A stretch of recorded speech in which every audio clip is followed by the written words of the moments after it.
అంటే ప్రతి కుటుంబాన్ని గురించి ఆలోచించేటువంటి ప్రభుత్వం పనిచేస్తుంది కాబట్టి చైనాలో గర్వంగా చెప్పుకుంటున్నారు పేదరికం లేదు మా దేశంలో. ఈరోజు అమెరికాతో పోటీ పడేటువంటి శక్తి ఉంది వాళ్ళకు. ప్రపంచంలో ఏ దేశమైనా సరే చైనా గురించి చిన్నగా బలహీనంగా మాట్లాడేటువంటి పరిస్థితి లేదు. ప్రపంచ ఆర్థిక వ్యవస్థను సాధించేటువంటి పద్ధతిలో చైనా ఎదుగుతుంది. ఎందుకంటే చైనా ఎర్ర జెండా ప్రభుత్వం ఉంది అక్కడ. ఎర్ర జెండా, ఎర్ర చుక్క, ఏదైతే చుక్క మనం చూస్తున్నాం మన పార్టీకి గుర్తులో, ఆ ఎర్ర చుక్కతో ప్రభుత్వం ఉంది అక్కడ. ఆ ప్రభుత్వం ధనవంతుల్ది కాదు. ఆ ప్రభుత్వం కమ్యూనిస్ట్ పార్టీ తరఫున కార్మికులు కష్టజీవుల తరఫున పనిచేస్తుంది. అది మొన్న ఒక చర్చ జరిగింది. ఒకతను అన్నాడు టీవీ డిబేట్లో, చైనాలో జీతం తక్కువ అండి అన్నాడు. మంచిది బాబు, నీకు ఎంత నువ్వు పోయించినావా? లేదు. ఎవరు చెప్పినారు నీకు అంటే నేను తెలుసుకున్నాను. ఓకే, నేను పోయించినాను. జీతం ఎంత అంటే ఒక చోట గౌండా పనిచేస్తున్నాడు. మనం గౌండా అంటాం కదా, తాపీ మేస్త్రి. అతను పనిచేస్తున్నాడు. నేను ట్రాన్స్లేట్ చేసేవాడిని అడిగితే అతను చెప్పాడు అతని ఆదాయం ఎంతుంది 3 సంవత్సరాల కిందట. ఆదాయం ఎంతుందంటే మన ఇండియా రూపాయలు ₹1,00,000 పైగా ఉంటుంది. కింద ఒక ఆమె సిమెంట్ అందిస్తుంది మహిళ, ఆమె ఆదాయం ఎంత ఉంటుంది అంటే ₹80,000 పైగా ఉంటుంది నెలకు. కుటుంబంలో అందరు పనిచేసి ప్రతి కుటుంబానికి 3 లక్షల నుంచి 5 లక్షల రూపాయల ఆదాయం కనుక వస్తే మనం బాగుపడమా? ఈరోజు అంగన్వాడీకి ఇచ్చేది 10-12 వేలు ఇచ్చి ఆ యాప్ చేయి, ఈ యాప్ చేయి, అది ఫిల్అప్ చేయి, ఇది ఫిల్అప్ చేయి, రాత్రి మోలు వేధిస్తున్నారు 12,000 కోసం. ఆశా వర్కర్లకు 10,000 కోసం రాత్రి మోలు పనిచేస్తున్నారు. ఇక్కడ జీతం తక్కువనా, అక్కడ జీతం తక్కువనా? అసలు బుద్ధి ఉందా అన్నాను నేను. అన్ని నీకు బుద్ధి ఉందేమయ్యా? కడుపుకు అన్నమే తింటావు కదా, పరిశీలించావా నువ్వు? కార్మికుల పరిస్థితి ఏమిటి? మన దేశంలో కష్టజీవులు ఎంత కష్టపడుతున్నారు, అక్కడ వాళ్ళ పరిస్థితి ఏమిటి ఆలోచించావా నువ్వు? కాబట్టి నేను చెప్పేది ఏమిటంటే కమ్యూనిస్ట్ పార్టీ వర్ధిల్లాలి, కమ్యూనిస్ట్ పార్టీ జిందాబాద్ అని చెప్పి కమ్యూనిస్ట్ పార్టీని బలంగా నిర్మించుకోవాలి. కమ్యూనిస్ట్ పార్టీ రాజకీయాల్ని బలంగా జనంలోకి తీసుకొని పోవాలి. కమ్యూనిస్టులు ఎందుకోసం పోరాడుతున్నారు? ప్రజల కోసం పోరాడుతున్నారు, ప్రజల కోసం ఉద్యమిస్తున్నారు, ప్రజల కోసం త్యాగం చేస్తున్నారు. ఈ పాలకులు పెట్టుబడిదారుల తొత్తులుగా మారి పెట్టుబడిదారుల యొక్క అభివృద్ధి కోసం పనిచేస్తున్నారు తప్ప ప్రజల కోసం పనిచేయడం లేదు. అమెరికాలో ఒక కేసు వచ్చింది జగన్మోహన్ రెడ్డి మీద. 1,750 కోట్ల రూపాయల లంచం తీసుకొని ఒక కేసులో అదానికి సహాయం చేసినాడు అని. చంద్రబాబు చిందులు వేస్తుంటాడు కదా జగన్మోహన్ రెడ్డి మీద, మరి కేసు పెట్టవచ్చు కదా, విచారణ చేయొచ్చు కదా, చేయడు. అట్లాగే మద్యం కుంభకోణంలో కేసు వచ్చింది. 1,00,000 కోట్ల రూపాయలు నగదు రూపంలో ట్రాన్సాక్షన్ జరిగినాయి. కేంద్ర ప్రభుత్వం ఏం చెప్తుంది? 2,000కు మించి ఉంటే నగదు ట్రాన్సాక్షన్ ఉండకూడదు అని. 1,00,000 కోట్లు ట్రాన్సాక్షన్ జరిగినాయి. 30,000 కోట్లు మింగినారు, దొంగలు దోచుకున్నారు జగన్ పార్టీలో. అయినా చంద్రబాబు నాయుడు జగన్మోహన్ రెడ్డి చేతికి పోడు, ఆయన జోలికి పోడు. అంటే వీళ్ళని నటించేది వీళ్ళందరూ ఇక్కడ కింద పాత్రదారులే కానీ అసలు సూత్రధారి నరేంద్ర మోడీ. ఈ దొంగల మధ్య రాజీ కుదిర్చి మీరు రాష్ట్రంలో ఏమైనా కొట్లాడుకోండి, కేంద్రంలో మీరిద్దరు 20 సీట్లు నాకు ఉండాలా. ఎంపీ ఎవడన్నా గెలవని, ఆ ఎంపీ నా చేతిలో ఉండాలా. ఆ రకంగా ఈ దేశాన్ని యథేచ్ఛగా పరిపాలించడం కోసం నరేంద్ర మోడీ పార్టీ, నరేంద్ర మోడీ వెనకాల ఉండేటువంటి బీజేపీ ఆర్ఎస్ఎస్లు కుట్రలు కుతంత్రాలు చేస్తున్నాయి, మన గురించి పట్టించుకోవడం లేదు. స్విట్జర్లాండ్ బ్యాంక్ లో డబ్బులు ఉన్నాయి, దేశాన్ని బయటకు తెస్తామన్నారు, తెచ్చినారా? తేలేదు. స్విట్జర్లాండ్ బ్యాంకులో డబ్బులు ఎవరు ఉన్నాయి? ఈ దేశంలో కోటీశ్వరులు. ఆ కోటీశ్వరుల తరఫున వీళ్ళు పనిచేస్తున్నారు. వాళ్ళు ఎట్లా డబ్బులు తీసుకొస్తారు? అవి అదాని అనేవాడు దేశంలో ఎక్కడ లేని కుంభకోణాలు చేస్తున్నాడు. అదానికి సపోర్ట్ ఎవరంటే బీజేపీ. అదాని మీద కేసులు ఇట్లా బీజేపీ పెడుతుంది. పెట్టుబడిదారులు ఈ దేశాన్ని సమాజాన్ని కొల్లగొడుతున్నారు. వాళ్ళ తరఫున బీజేపీ ఉన్నప్పుడు బీజేపీ వాళ్ళ మీదకి పోదు, జనం మీదకి పోతుంది, జనాన్ని లాఠీలతో కొడుతుంది, జనాన్ని మీద తప్పుడు కేసులు పెడుతుంది.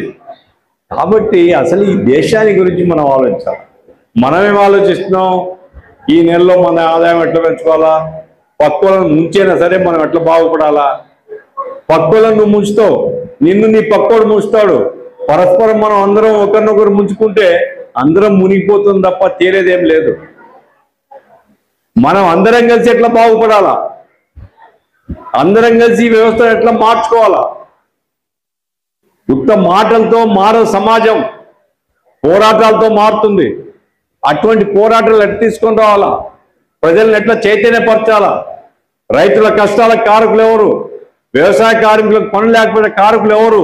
బతకడానికి పరకంగా మనం పోతున్నామంటే దానికి కారకులు ఎవరు? ప్రభుత్వాలు, కేంద్ర రాష్ట్ర ప్రభుత్వాలు. వీళ్ళు ఎవరికి ప్రజల మీద శ్రద్ధ లేదు. ఎలక్షన్లో ఇప్పుడు ఎంగిల్ మెతుకులు వేసేసి 1000-2000 ఇచ్చేస్తే మన ప్రజలు ఆనందపడిపోతున్నారు. అమ్మ 2000 వచ్చినాయి, ఇంటికి 10,000 వచ్చినాయని. నిన్ను 10 లక్షలు ముంచుతున్నాడు. ప్రజల్ని చైతన్యపరచాలి. ప్రజల చైతన్యం పెరిగినప్పుడు మాత్రమే సమాజం మారుతుంది. ఎవరే కానీ ప్రజల మధ్య వచ్చి పనిచేయాలనుకున్నప్పుడు ప్రజల సంక్షేమం కోసం పనిచేయాలి. ఒక ఆయన చెప్తున్నాడు, మోడీ వచ్చిన తర్వాత చాలా డెవలప్ అయిందని దేశం. నిజంగా ఏం డెవలప్ అయింది? ఐక్యరాజ్య సమితి వాళ్ళు లెక్కలు ఇస్తారు. ఆ లెక్కల ప్రకారంగా భారతదేశం అత్యధిక దరిద్రులుండే దేశం. భారతదేశంలో జీవన ప్రమాణాలు శ్రీలంక కంటే అన్యాయంగా ఉన్నాయి, పాకిస్తాన్ కంటే కూడా అన్యాయంగా ఉన్నాయి. పాకిస్తాన్ మనకంటే 2 అంకెల పైన ఉంది. మనం 129లో ఉన్నాం, వాడు 126 ఎంతలో ఉన్నాడు. అంటే వాళ్ళకంటే వెనకబడి ఉన్నాం మనం. ఈ దేశంలో ప్రజల గురించి ఎవరు ఆలోచించడం లేదు.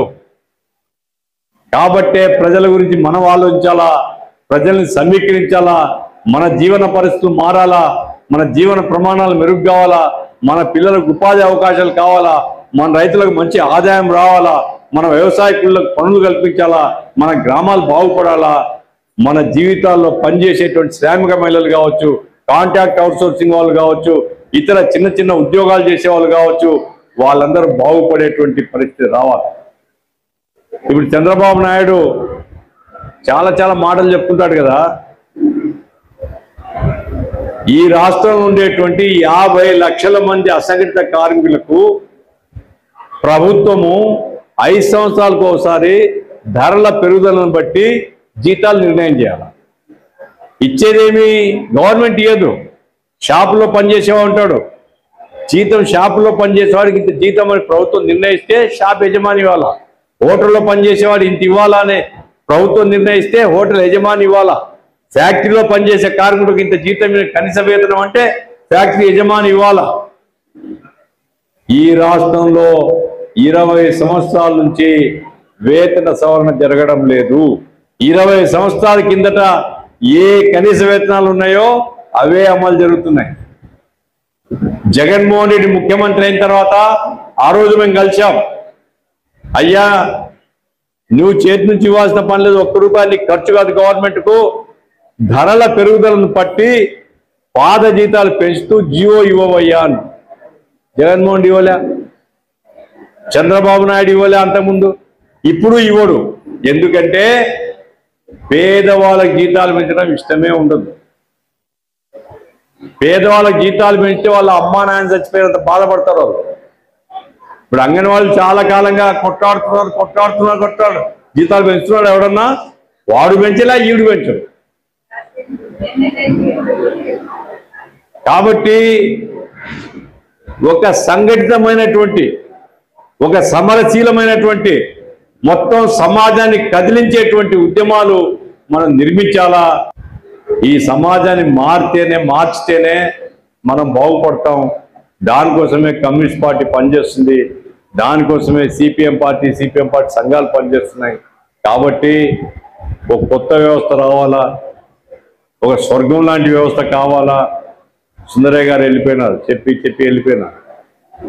ఆ తర్వాత చాలా మంది వెళ్ళిపోయినారు. మనం కూడా వెళ్ళిపోతాం, శాశ్వతం కాదు కదా. అంటే ఉత్తమ మాటలు చెప్తూ వెళ్ళిపోతూ ఉంటే ఏం ఉపయోగం?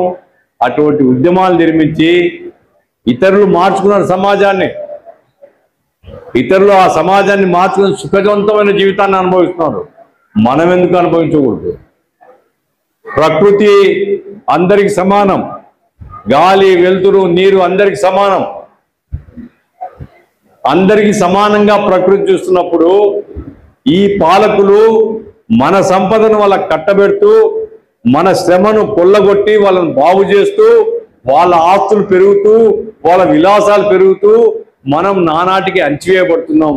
కాబట్టే తిరుగుబాటు, మార్పుపై ఆలోచన, మార్పుపై పోరాటం సాగాలి.